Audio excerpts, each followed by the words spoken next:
All right. Hello, everyone. I'll wait for a few minutes to get everyone in the room.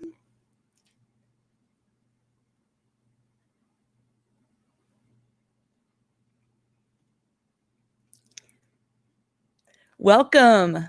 Good morning or good afternoon, depending on where you're at. All right. Okay, people are starting to come into the room. I know I'm a couple minutes early. I wanted to make sure that I wasn't late like I was last week. I'm not going to let that happen again. All right. So we're just now starting to get a few people in. I'd love for you to mention into the chat where you're from, so we know where everyone's from. From Boise. Excellent. Thank you. I have a couple of clients actually in Boise, at least 2. 3. I've got 3. And Brian Kabell is on, as well as my talented and lovely assistant, who is Lacey. She's going to be answering your questions as well as Philip, who is in the UK. He's a coach of mine, and he's going to be answering questions from Newcastle, England. So where are you guys from?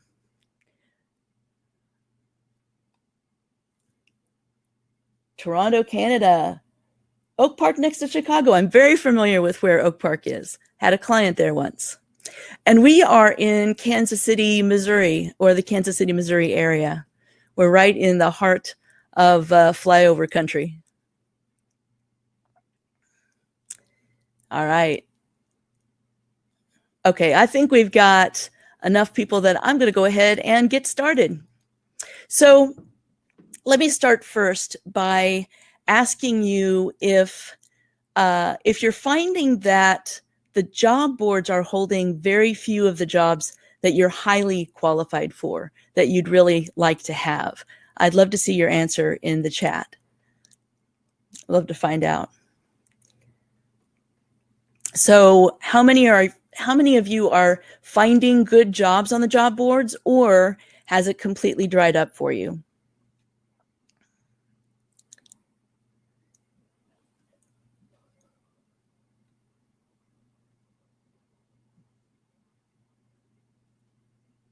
And Dan, does everybody else hear me?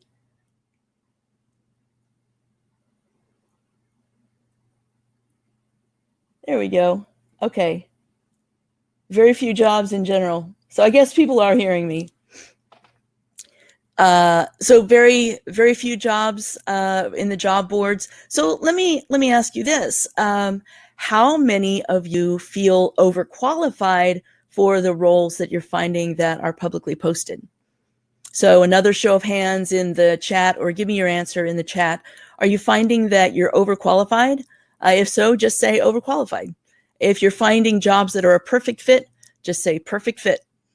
Because actually I hear from a lot of my clients that that they are seeing, at least if they're using the job boards as one of their forms of looking for a job, that they are finding themselves overqualified for most everything that's out there, and they can pretty much do it in their sleep. Both, all right? Okay. So, well, all right. So here's what we're going to do today. Today, I'm going to go over what I've found through my research over the last week. I've done a ton of research, and you're going to see all of it, about what is really going on in the job market. And I'm also going to be sharing what I've found to be the case with our clients so far, because our clients are actually seeing a moving job market. So I'm going to talk about what our clients are seeing in the real world, and also what the numbers are telling us. And I'm going to be doing this, I promised you guys to do it without any spin or without any hype, because I don't have an agenda. As a matter of fact, As far as an agenda, I don't have a secret agenda because I am not here to sell you anything today. So everybody breathe a collective sigh of relief that there will be no sales pitch today. Give me a thank you. But I'm also going to share with you a bunch of information about the future of the job market that I found and what jobs are going to be emerging as the top ones and what skills you're going to be needing as well in, I'm not going to say new normal, but in post COVID society, what are you going to need as far as skill sets go? So before we get started, I just want to very briefly introduce myself and my firm. My firm is called Career Resume Consulting, and I'm Tammy Kabell. I think most of you guys know who I am. So I do want to tell you why you should be listening to my advice. Why am I up here and why are you listening to me? And that is that I've got 17 years in the career field working primarily with 6- and 7-figure job seekers.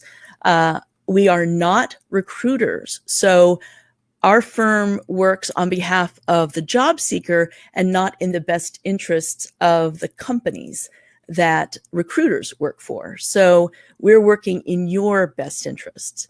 And we work with all sectors, with the exception of getting into high-level government positions and getting into, for the most part, getting into academia or education. Everything that we've done is getting out of government, getting out of academia, but really we're mostly in the private sector.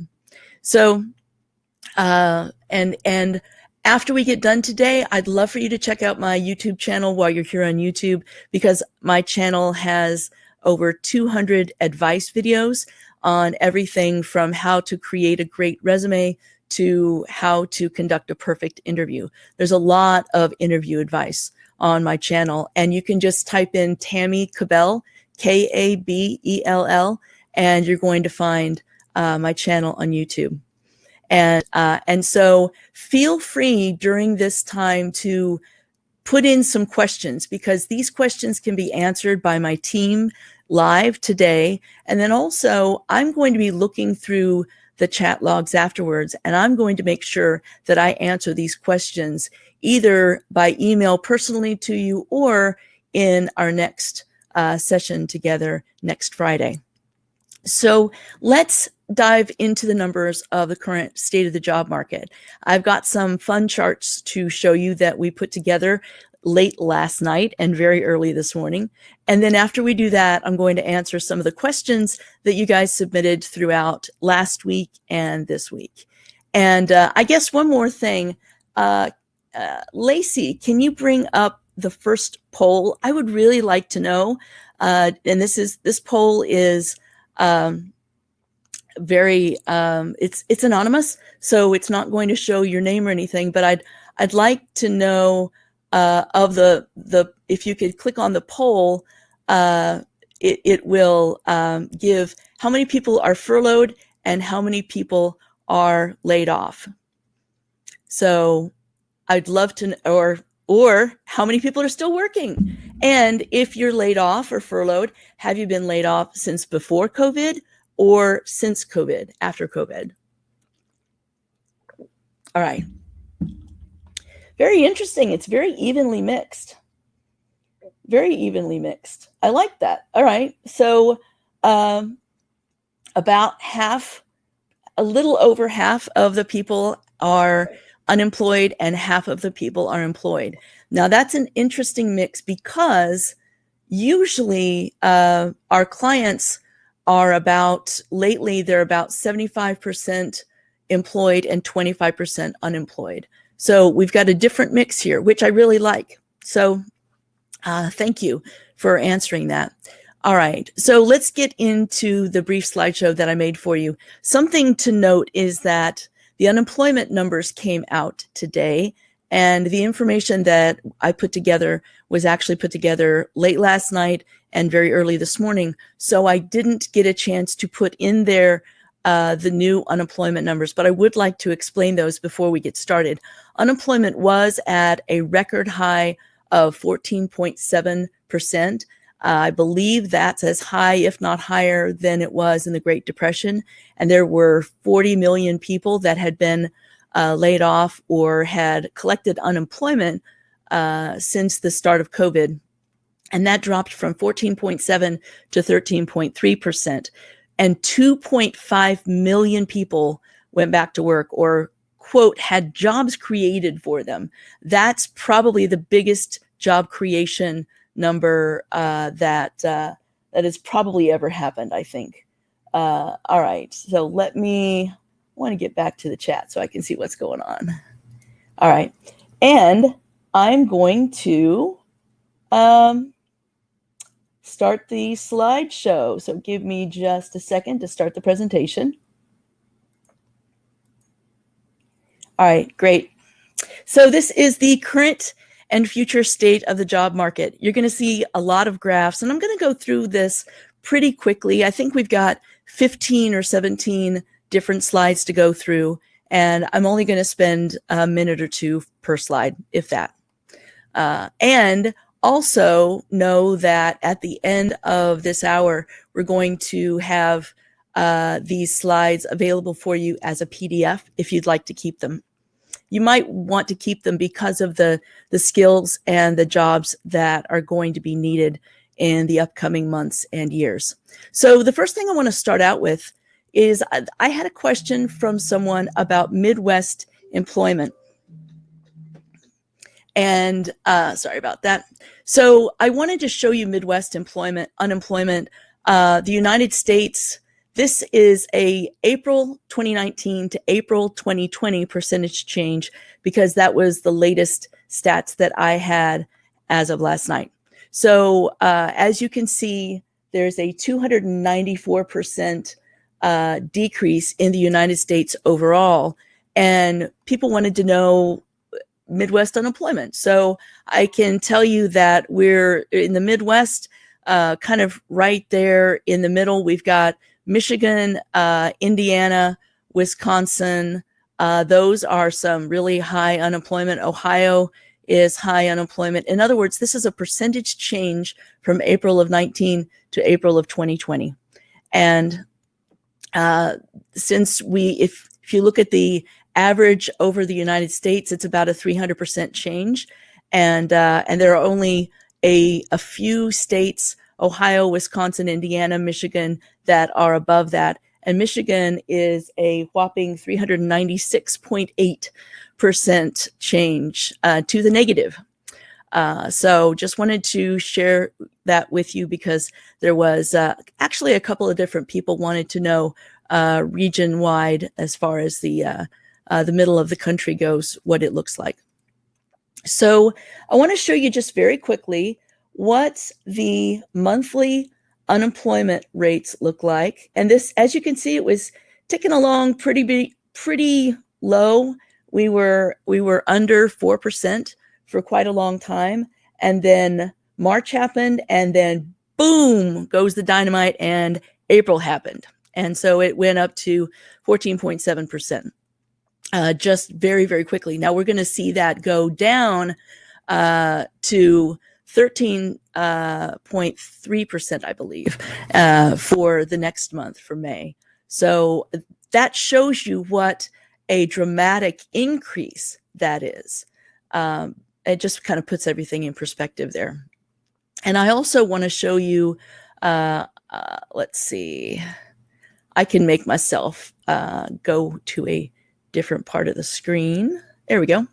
So you can see that. So initial weekly unemployment claims in 2020, this is by week. And you can see that it is on the slope down, a really, I think, steep slope down when you look week to week. That's actually very steep if it's by week. So I think things will start to really improve very quickly. And I've got a quote from an economist that backs up that. But my thought is that things are going to be a quick turnaround, and that there's going to be a quick recovery. That's what I anticipated. And given that 2.5 million jobs were created in a month, I would say that that is going to be the case, at least early on. Now, I wanted to show you, I did get a lot of questions around what are the industries that are impacted by COVID. In other words, what industries do we need to stay away from, and what industries do we need to run toward? So you probably can't read this, but the top 5 industries impacted by COVID in March, and this is by Credit Analytics. Airlines, number 1. Casinos and gaming, leisure facilities, auto parts and equipment. That's probably because supply chain is at a screeching halt, especially any supply chain from China. And a lot of auto parts are actually designed and made in, not designed, designed in the US, made in China, and they were broken down for quite a long time. So that's probably why auto parts and equipment is on there. And also the final one is oil and gas drilling. So as you know, the oil and gas industry has kind of gone kaput in the last few months. And I had a conversation with a former client of mine who I interviewed because I had a couple of people ask about the oil and gas industry. Now, I'm going to share that video with you, but I'm not going to do it today. It's about a 4 to 5 minute video, and I had so much to go through today that I didn't want to share it today, but I will share it in a future live stream because I can share video. And he's got some fascinating things to say about oil and gas and natural gas as well. Now, these are the industries that are least impacted by COVID-19 in March. So, interestingly enough, property and casualty insurance is in there. Healthcare is also least impacted, of course, because everybody needs healthcare right now. And multi-line insurance and life and health insurance. And let me move myself back down here. And then industrial. So that's industrial real estate trusts, which really talk about industrial overall. So right now, it's interesting that industrial shows least affected. That's probably certain sectors of the industry because of industrial, because I've got some numbers around manufacturing that show that manufacturing took a big hit, and probably because of supply chain. So this is share of jobs at risk right now. And this is a very recent poll, and this is 11.1% of leisure and hospitality jobs, that includes restaurants, are at risk, long-term risk, I believe. 2.5% of employment services, those are staffing, that's going to be at risk. Transportation is 2.3% of those are going to be at risk. And transportation is probably under rental cars because we had a slew of people coming from the rental car industry the day that COVID shutdown happened. And mining is 0.5% and travel arrangements is 0.1%. And then I wanted to show you GDP. So GDP, of course, in the US is that gross domestic product. It really gives you an idea of how much the United States is actually making things, selling things. It's the engine of the economy. And as you can see, we were humming right along with the exception of, looks like first quarter of 19. But other than that, we just took a plummet down to about 5% down in the first quarter of 20. And these are quarterly GDP numbers. So I just wanted to give you an idea of how massively everything halted when we went on lockdown. And so I want to show you the U.S. manufacturing output takes the biggest hit in 100 years. I thought that was the most striking number that I saw out of all of this, was that April of 2020, we saw a negative 13.7%, and rather than a positive in manufacturing.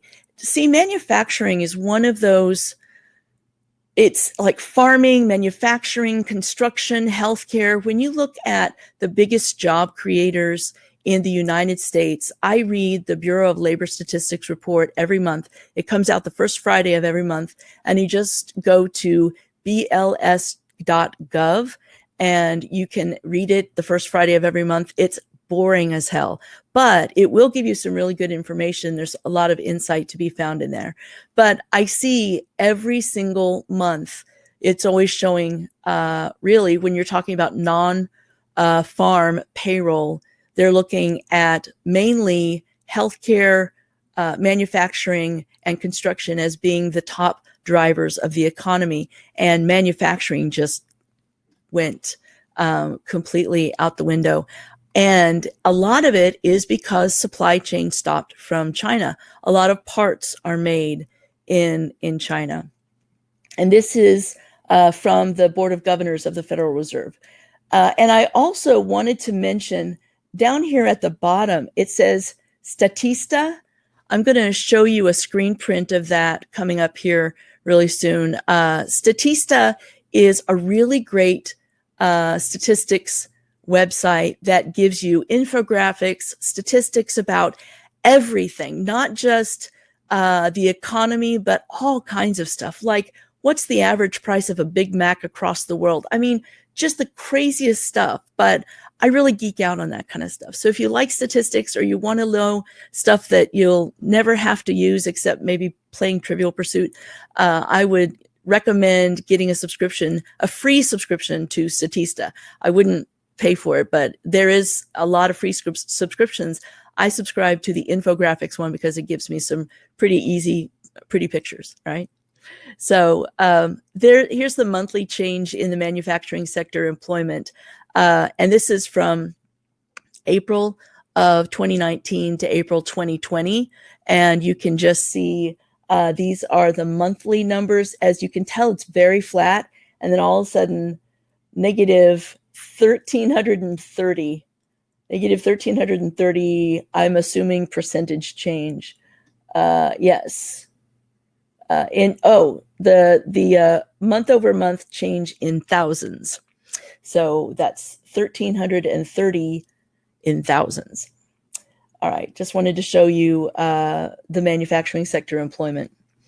So this is something else too that I thought that you might be interested in seeing. So 1948 was the earliest available data from the Bureau of Labor Statistics. And you'll see that unemployment has a pretty regular spike.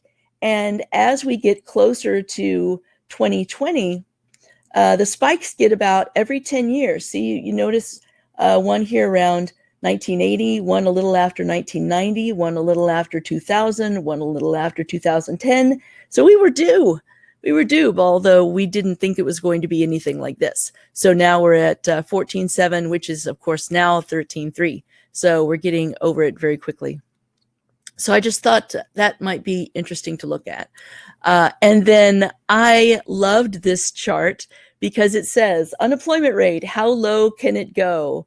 Now, world champions, you're going to have to forgive me for using CNN money, but it was coming from the Bureau of Labor Statistics originally.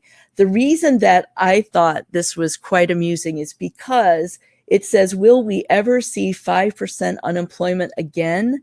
And the date of this graph, the date of this article is April 6, 2012. So if you're ever wondering, is it ever going to get back to normal again? They were thinking that back in 2012, which was 3 years after the end of the recession, in a very, very slow recovery. And so they didn't really think that they would ever see 5% unemployment again. And we had 3.5% for well over a year. So I just thought I would mention that to you guys. It will get back to normal, and it's going to be quicker than it was in 2008, 2009. So this is the quote that I wanted to share with you. So this is from Paul Krugman.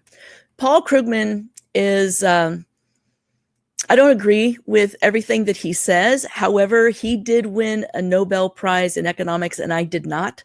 So I'm going to have to go with him on this one. But this is what I was thinking anyway. So I actually agree with him this time. He said, my take is that the COVID slump is more like the 1979 to 82 rather than the 2007 to 2009 recession. It wasn't caused by imbalances that will take years to correct. So that would suggest fast recovery once the virus is contained. There's some big caveats. So he mentions a couple of caveats. One is that we don't know how long the pandemic will last. And we don't know if there's going to be a second surge or how long everything's going to take to calm down. And then another is that even if we didn't have big imbalances before, the slump may be creating them now. And think about business closures that won't be creating jobs anytime soon if they close up. And so that's going to take a little bit of time to reverse as more people start businesses and grow those businesses. My thought, too, is that the types of jobs that we're going to see are going to have a dramatic shift, including my estimation is that we're going to see a 5 times or a 5x higher need for remote positions or work from home positions at any level. And that includes executives as well. So I've seen a pretty dramatic increase in remote positions for executives over the last 12 to 18 months. And that's mainly in technology and financial services. And a lot of people are working from home. Now, I think I may have mentioned these numbers last week, but it bears repeating. Only about 3.5 or 4% of the entire economy works from home normally. Now, that was before COVID, but 30% can work from home. So, of course, when March 13th happened and lockdown started, 30% of people were working from home.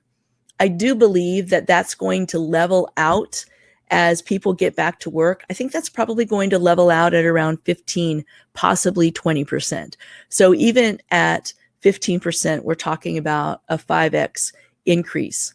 And that means that you no longer have to look in your local area in order to find a position, even as an executive, even as a leader.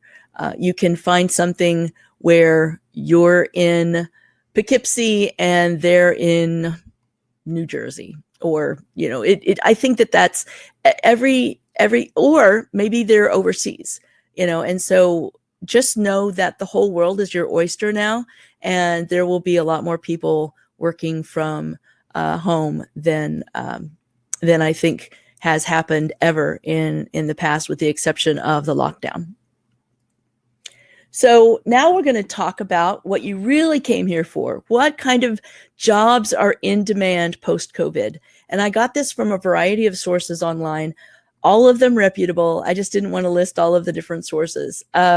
So here's what I found, and it came from a lot of different articles.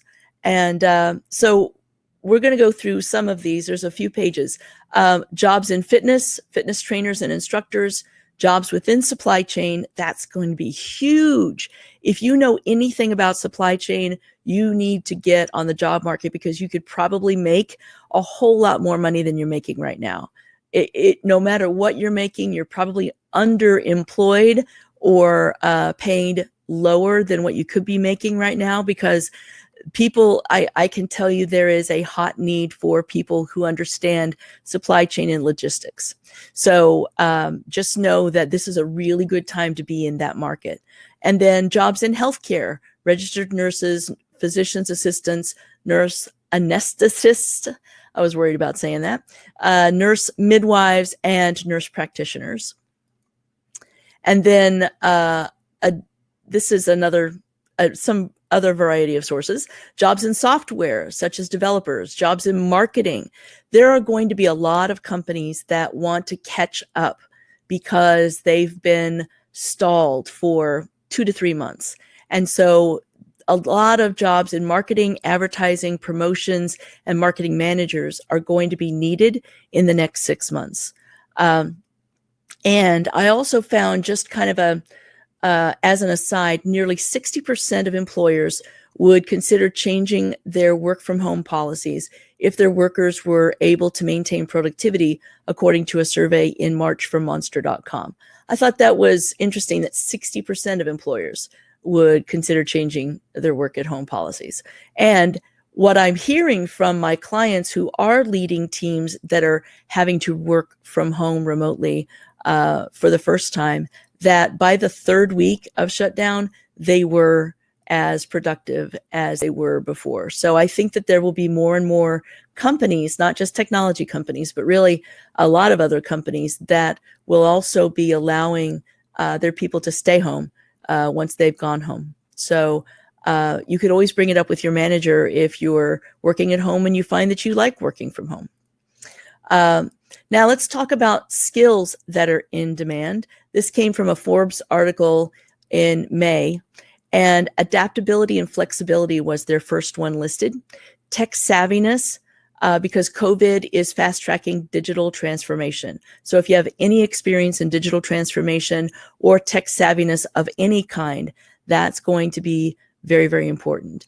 Data literacy, or creativity and innovation, although I got to tell you something, innovation is one of those overused words in resumes that, for hiring managers and people like me that see resumes every day, it's in everybody's resume. So to me, when I see that you're innovative, it means that you're doing things like everybody else, because everybody else is saying they're innovative as well. Data literacy, understanding data analytics and big data, as well as critical thinking. That's going to be important. And I've got some additional ones as well. Digital and coding skills. Oh no, we're going to have to learn to code. I'm sorry. But there's a lot of other things that you can do too. Web development and digital marketing, leadership, emotional intelligence. I read a lot of demand about emotional intelligence, and commit to a lifetime of learning. And I've got some places that you can learn for free or very cheap. You may not be able to read these. They're pretty small, but you can get the PDFs at the end of the hour. And some of the resources for free or very low cost training is Skillshare, Simply Learn, EDX, Coursera. Now, I can tell you, I believe Coursera started from Yale, and you can get college courses from Yale for free if you want to audit those courses. And if you want a certification in it, it's only $49. So I'm in one right now because I wanted to up level my skills. And I thought, for $49, I'm going to get myself a certification. Also Code Academy, I suppose, if you want to code, as well as Udemy. And Udemy has a wide variety of stuff in it. You know, some of the stuff, I have dozens of Udemy courses because I always buy them for $10 or less. If you see that they are hundreds of dollars, wait until they have a sale, because they have a sale about once every week. So sign up for their newsletter and you'll find out when they have a sale. And then also, artificial intelligence specialists were picked as the #1 emerging data job in the future. And that's from Fast Company at the end of April. Other skills that Fast Company put together are problem solving and critical thinking. Sound familiar? And data analytics. Data science and machine learning related jobs represent 5 of the top 15 growing jobs in America today. Let me change where I'm at here. And then emotional intelligence. Demand for emotional skills will grow by 26% by the year 2030. I thought that was pretty impressive. So, you know, if you've got a good EQ, which is emotional intelligence, then you're going to be a great leader and you're going to move up very fast, I think, in the corporate world. And then, of course, digital and social media marketing, that's going to be in demand as well. And again, I think a lot of it has to do with companies are going to invest more in marketing and in sales because they need to get caught up from the 3 months that they were really not in business. So let me pull myself down here again. All right. So what do you think? What are your thoughts about this? I would love to hear what your thoughts, what surprised you the most out of anything that I said, anything that was counterintuitive to you, because I know that one of my clients who was on the live stream last week said, really only 3.5 or 4% of people are working from home. And I said, yeah, those are the stats I found. And he said, that doesn't sound right. I would think it would be closer to 15%. And it was because he had worked from home for the past 8 years. So, what are your thoughts about all of this? I would love to see that in the chat. And if you have any questions about anything, put them down. And if my team can't answer them, I'll definitely get to them probably by email for you. All right. Let me go. Let's see how I stop the slides. All right. Excellent. Now I would like to answer some questions. All right. I need to, before I answer questions, I've got to tell you what my clients are seeing, because they are getting offers without being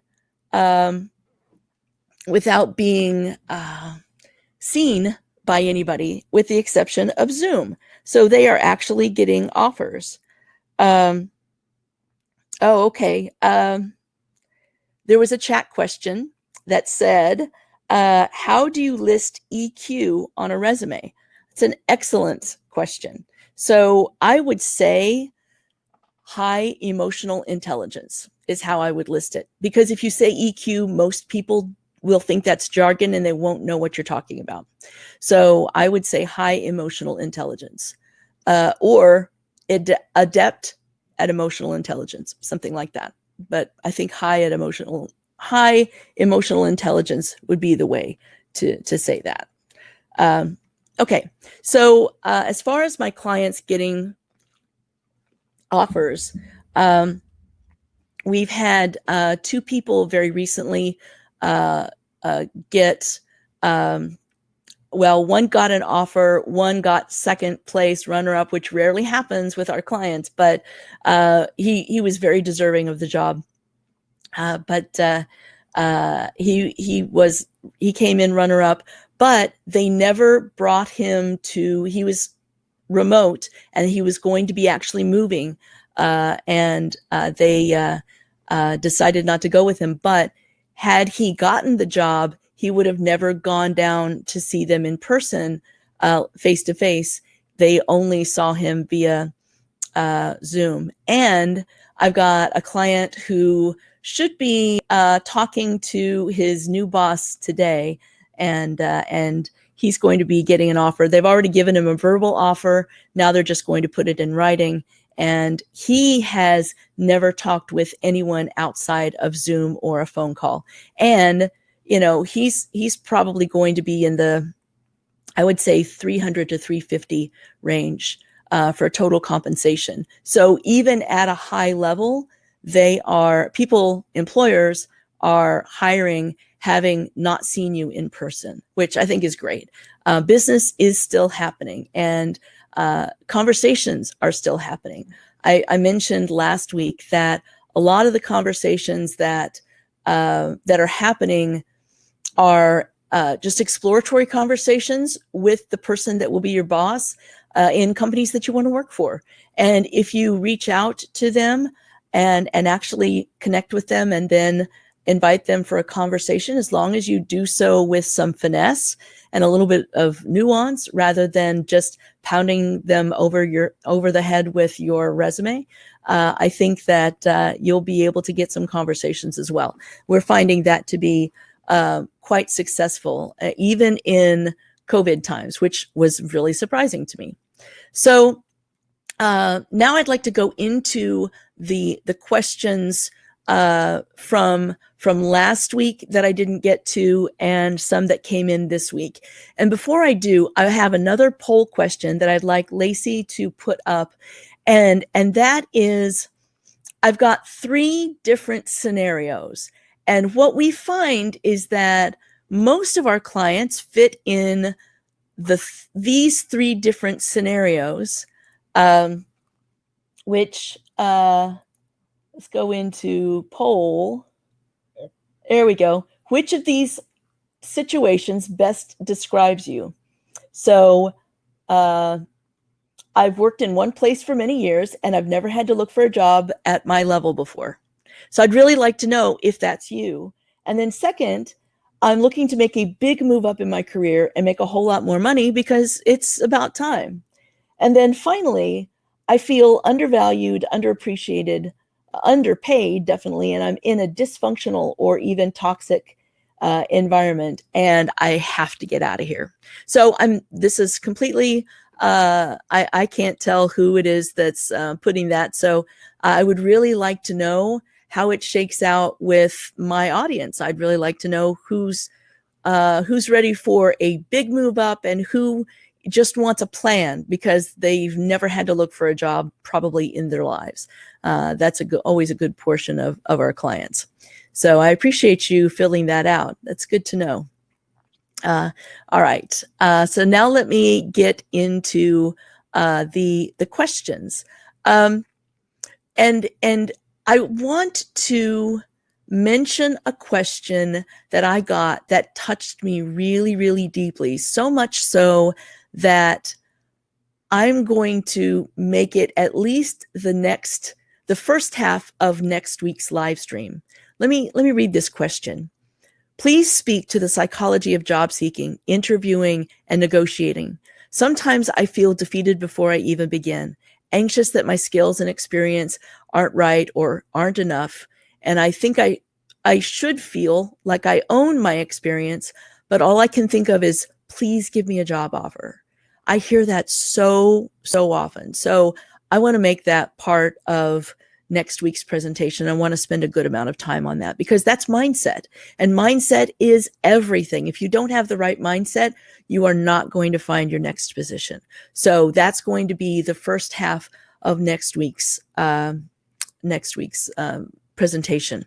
So I'm going to go through some of the questions that I didn't answer in the charts that I put together for you.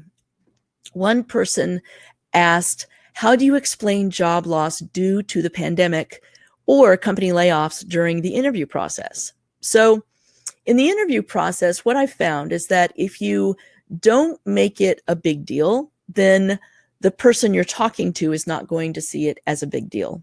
So you do want to make it not personal, not just you. You want to show that it was a reduction in force, and they're going to understand that really good people have been laid off or furloughed because of COVID.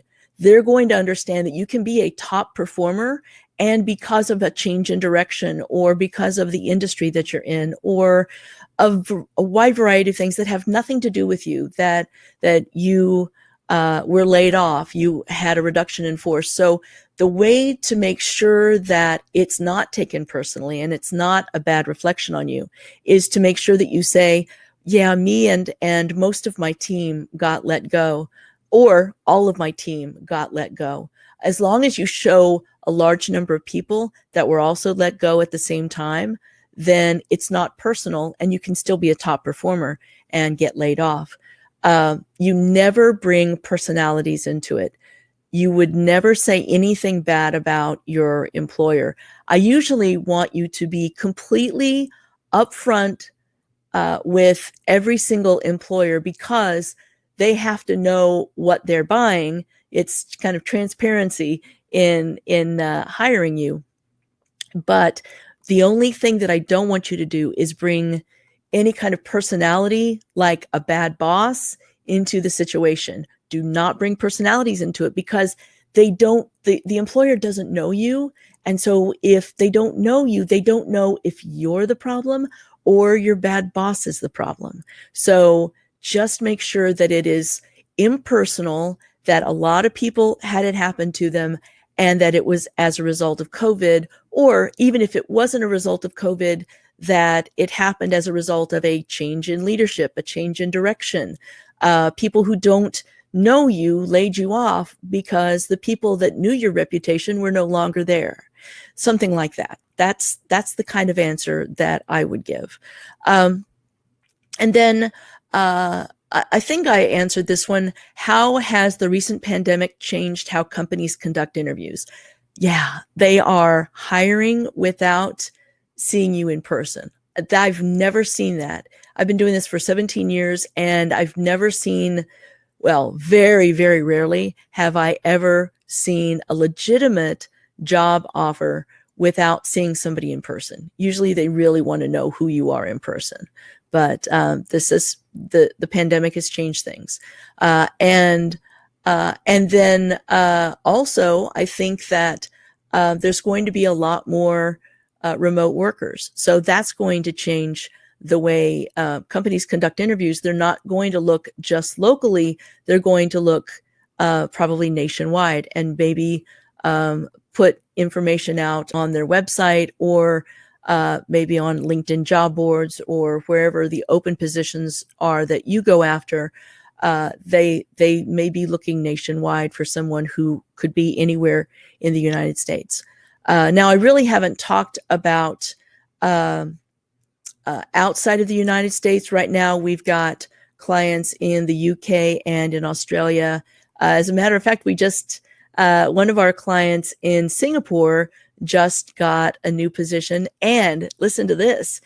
He was able, this was with a technology company. He was moving from manufacturing to technology, and he was able to get the job within 2 weeks of their first conversation with him. So they reached out to him as a result of him reaching back out to them first.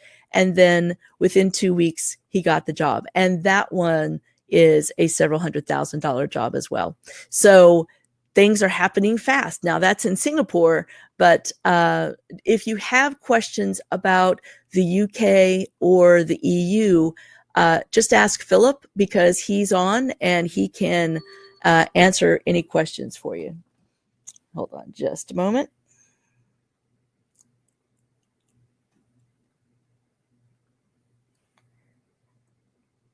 So another question is, how do you get a feel if you are a good fit with the employer over Zoom?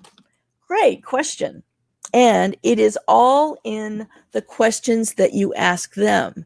You do want to make sure that you have a great fit. So, for instance, if you want a company who has change or evolution in their DNA, or change management is really important to you, and you're really good at change management.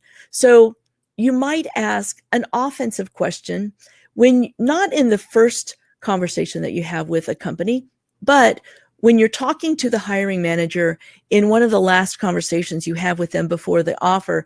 You might ask questions like, so when was the last time that a big change happened, and how did it go? Because that will tell you, what he or she says will tell you whether they actually change a lot of things, or if it didn't go well, then you know that if you like change and are constantly wanting to improve things, you never are satisfied with the status quo, then it's not going to be a good fit for you. So be thinking about, what can you ask the hiring manager toward the end of the hiring process? What can you ask that will identify whether they are a good match for you or not? Now, something else that you can do too is that you can proactively tell them your guiding principles. In other words, what are the values that you hold most dear?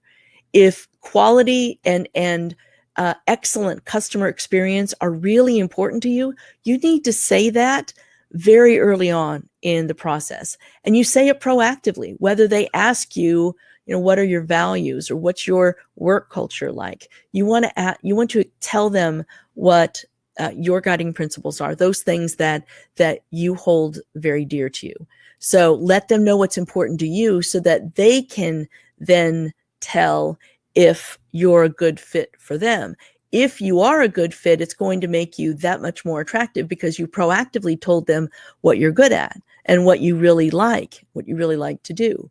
And so I would definitely be proactive in how you explain your values, and also ask them questions, behavioral questions of, for instance, tell me about a time when you made a big change and how did that go? How did that go over well with everyone? Find out what that reaction is. And you can tell even on Zoom video how they're, like, if they're uncomfortable with that question, or if they really love change. You're going to be able to tell from their answer. And that's just one example. You could come up with any variety of examples, whatever is important to you. Okay, so now here's an interesting question that has changed since last week. And that is, in this new economy, new normal, is it safer to keep your current job than take a new role in a new company? So I think I answered this one last week, but I really, my answer is no longer, it really depends, and I'd be hesitant, but really, I think that it's a very, it's getting better and better every week. Let's put it that way. We saw 2.5 million jobs created in 1 week, and that's just going to get better and better. And think of it this way too. A lot of people were laid off when COVID started, and those people are going to have to be replaced when that company wants to catch back up. Now, not all of them are going to allow the old people to come back, and those people that took a package may not want to come back. So that means there are open positions in companies that are rehiring the people that they furloughed or that they let go completely and gave a package to. There are a lot of companies that are allowing voluntary packages, voluntary, whether it be retirement or voluntary separation, and giving them a package.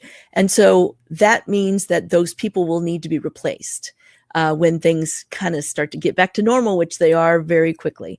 So I would suspect that we're going to see some hiring like we haven't seen in a long time coming up in the next 6 months. By the end of the year, I'm hoping that we're going to be, we may not be fully employed by the end of the year, but I bet you will be under 6 or 7% unemployment. It's going to be looking a whole lot better than it does right now. So that's my thought about it. And that's changed because of the unemployment number that came out this morning. I really think that shows that it's really going to be a fast recovery, I believe. So then, trend of remote work. I think I mentioned, I think I answered the trend of remote work. But if there's anything else about working remotely that you have a question about, ask it in the chat, and then I can get it on my my phone. One of my team members will let me know about that. And so the last question I'm going to answer is, how will companies discriminate against those that are most at risk for COVID-19? I found that to be a fascinating question because, first of all, they're not going to know if you have an underlying health condition. If you've got diabetes or an autoimmune disease, you don't necessarily have to disclose that, of course.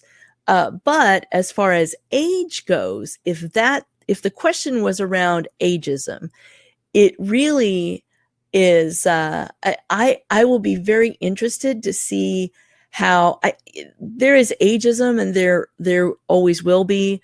I don't know that COVID is going to increase ageism. I don't believe that it will, but I do start to see ageism on the East Coast at age 56, on the West Coast at age 45 and older, believe it or not. And then for the rest of the country, I see ageism starting at age 58. So what you want to do to counteract ageism is proactively show them that you're active, so that you're not going to get a knee replacement anytime soon, that you can get up to speed quickly, that you can learn quickly and make a contribution very quickly. And also that, for instance, you're good with technology. And so you want to show them, give a story of how you're good with technology, or bring an iPad or a tablet in and show them something, or even show them something on your phone.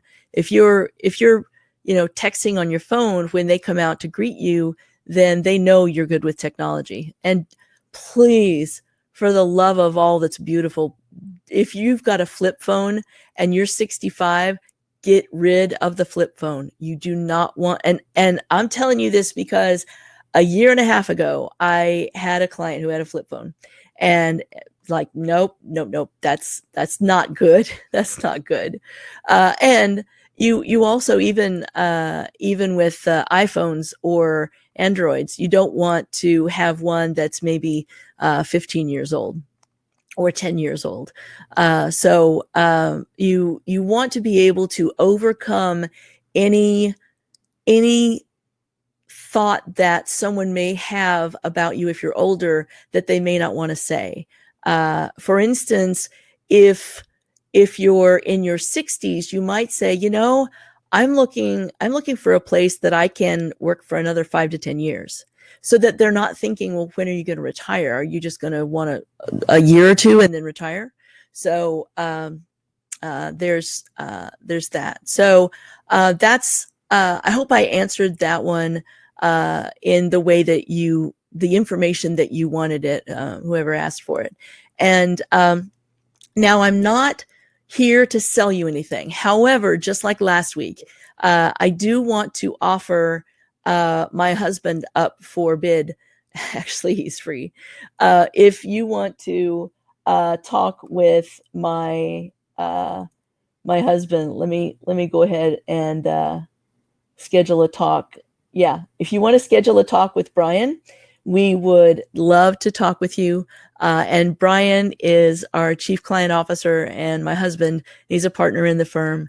And his mission is to help people. His mission is to teach and also to provide incredible customer experience. So he would be very happy to talk with you. And then if it makes sense for me to get on the call, I could certainly do that as well. So if you're interested in talking with us about our services, Brian would love to talk with you. He will not try to sell you because he's not a salesperson, but he will tell you about our programs if you're interested. But he's also not going to recommend anything that's not in your best interest. And that I trust him wholeheartedly with. So that's because that's the way that we work. It's only if we can provide a multiple times ROI for your investment that we would offer any of our services up for you.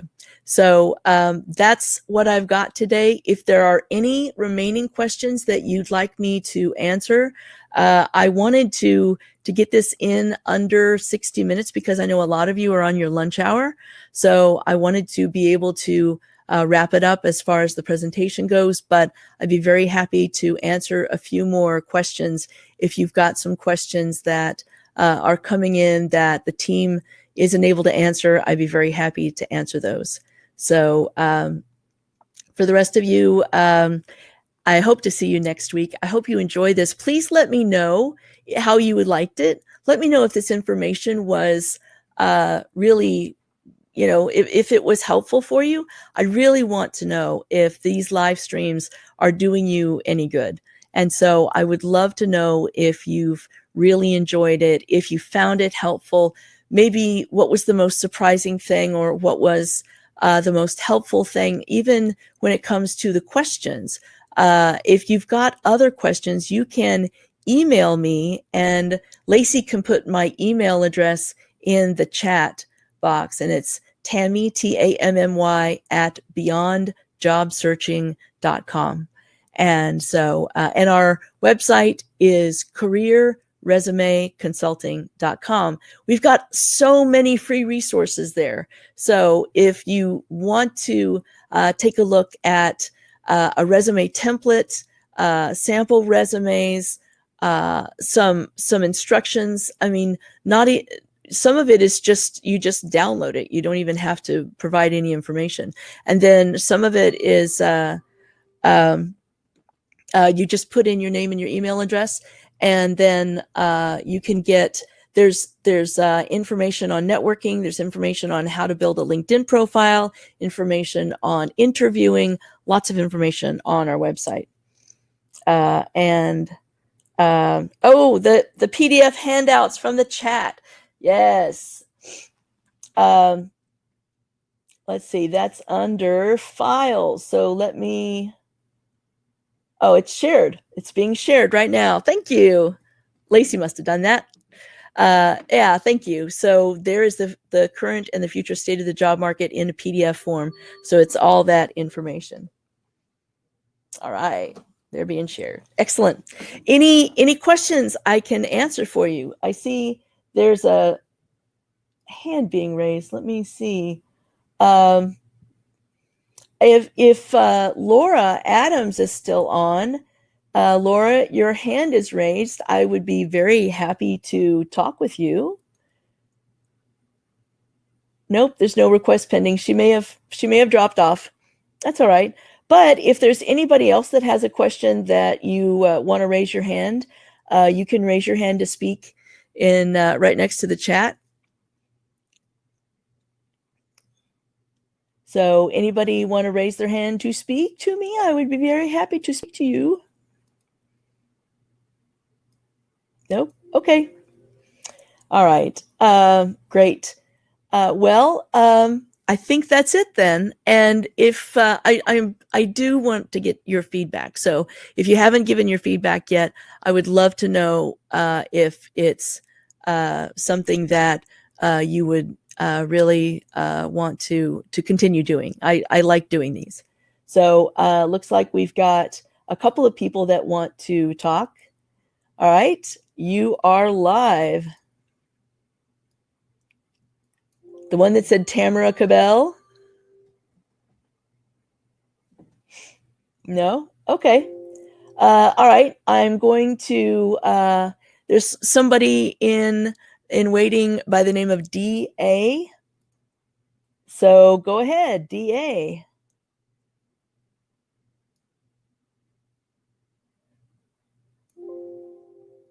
I'm not hearing DA. No, I can't hear you. Okay.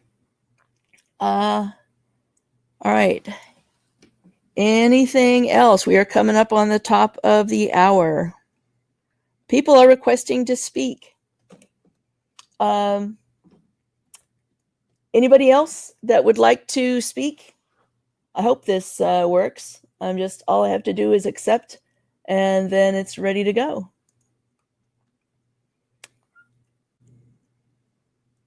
Oh, great. DA. Hi, can you hear me? I can. Hello. Sorry you can't see me. I don't have my video on because I rolled. That's totally fine. No, I didn't even know that it would bring you up. I didn't realize it would bring that up. Well, it was quite the experience. It just all of a sudden my screen changed and and cool. Asked me questions. I thought, oh my gosh. So anyway, nice to speak with you. Now I have to remember my question after all of that. My question was making a switch at this time. Goodness, now I've forgotten my question. So making a high level switch. Actually, I sent one ahead of time. I'll just use that question instead of the one I was thinking now. Are there guarantees? Do you get contracts at the executive level? And what do they entail? Because believe it or not, it's a little scary. I'm one of those who is underpaid. I've been in my position a long time. I haven't had to, I'm all of the categories, but it's time to make probably a good 500% more than what I'm making. Great. And actually, that's believe it or not, that's not uncommon for some of our clients to get that much. If they're underpaid, they could be making 5 times what they should. Yes, what definitely. they right now. But there's a level of comfort in knowing, even though you're underappreciated, even though you're underpaid, your people know and that you're good at what you do, and you've got a reputation, right? So they know that you're a rock star, right? And that part, I don't have any trepidation about that. We can go to a new position and feel great. As a matter of fact, I think it would energize me and make me even more effective. But it's the stability, which I think is an anomaly anymore, right? I mean, yes, it is. Could lose their position, but going to a new position takes risk. Yeah. So anyway, I wondered about contracts. Sure. So I always tell my clients, don't step into a new job without an employment contract. And so you should ask for, if you're high level, you should ask for an executive employment contract. And if they don't have one, if they're too small, they say, we just don't have one, then find one on LegalZoom. I've got a few that I give to my clients. And when it comes to the contracts, you can actually stipulate in there that there is an exit strategy, so that if they release you without cause, usually what I try to get is 6 months full total compensation plus benefits, meaning healthcare, for 6 months on the outset, plus 1 month for every year of employment. Okay. So that, and usually employers are very happy to do that at the beginning because they're in the honeymoon phase just like you are. They love you, they know it's going to work out forever, and then they're willing to be much more generous with you at the beginning of your employment than they would be at the end of your employment if they're doing badly and they need to let you go. So that's what I would recommend asking for, and just say, listen, I've got a lot of stability where I'm at, and I wouldn't let them know what you're being paid, but let them know that there's comfort in that stability and that you're very excited about the position, but that you want to make sure that if they let you go without cause, that you're taken care of because of the stability that you have in your current job. Excellent. That's wonderful. Yeah. Thank you. Yeah, you're welcome. Okay. Any other questions? Because there isn't anybody else with their hand raised right now. How many months ahead? I mean, because I see many reasons why hiring you would make a lot of sense. Even I actually have an interview coming up next Wednesday. Oh, cool. It paused. We started before all this started. Yes. It paused when this stuff started. Yeah. And I just got an email this week saying, hey, let's meet on Zoom. It's a team on Zoom on Wednesday. So anyway, but I see a number of reasons that having you as part of my executive team would be very helpful. So how far in advance, because I'm not sure I want that position. I'm going through all of that. I mean, I definitely have everything they need, and it would be almost as comfortable as what I have now. But I think I need to set my sights higher. Yeah. So how long in advance to? Sure.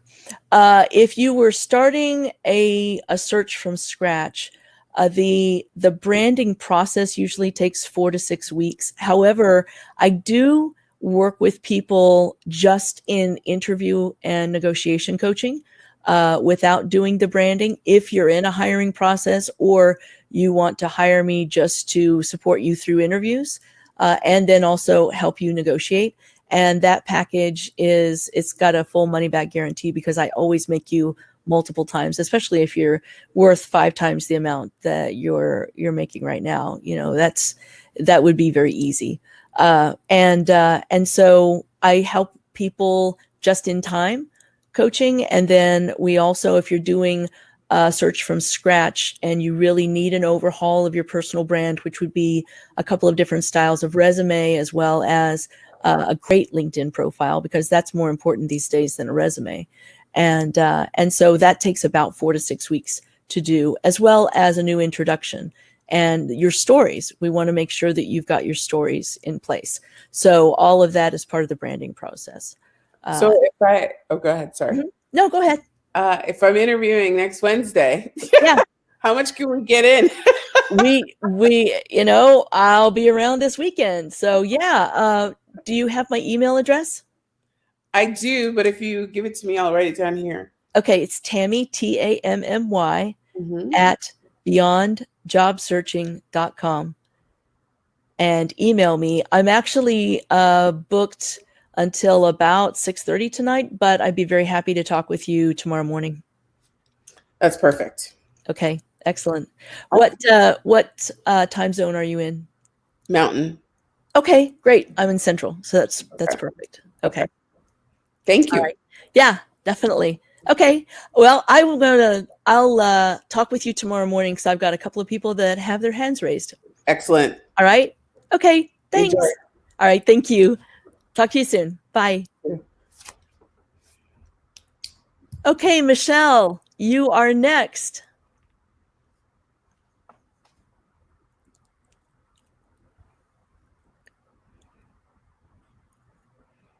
Am I still on? I think you are. I wonder if I need to do something to get out. There we go. All right. Now, Michelle, are you able to come on now?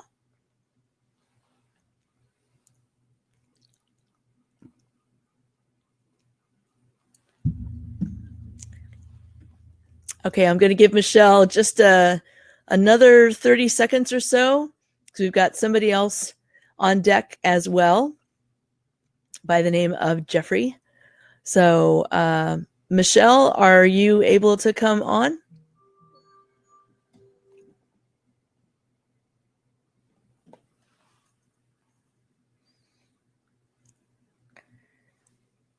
Okay. All right. I'll go with one more then, and then we're going to wrap it up. And Jeffrey, you are on, and then we will wrap it up for today. And Jeffrey, are you able to come on?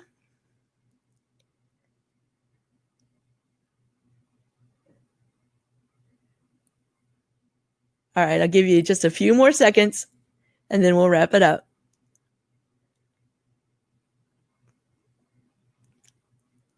Okay. Well, Jeffrey, you can always email me, Tammy at Beyond Job Searching, as well as Michelle. You can email me those questions and I can get back to you via email. All right. Thank you, everyone. I really appreciate it. And see you next week. I hope that this has served you today. All right. Talk to you soon. Bye now.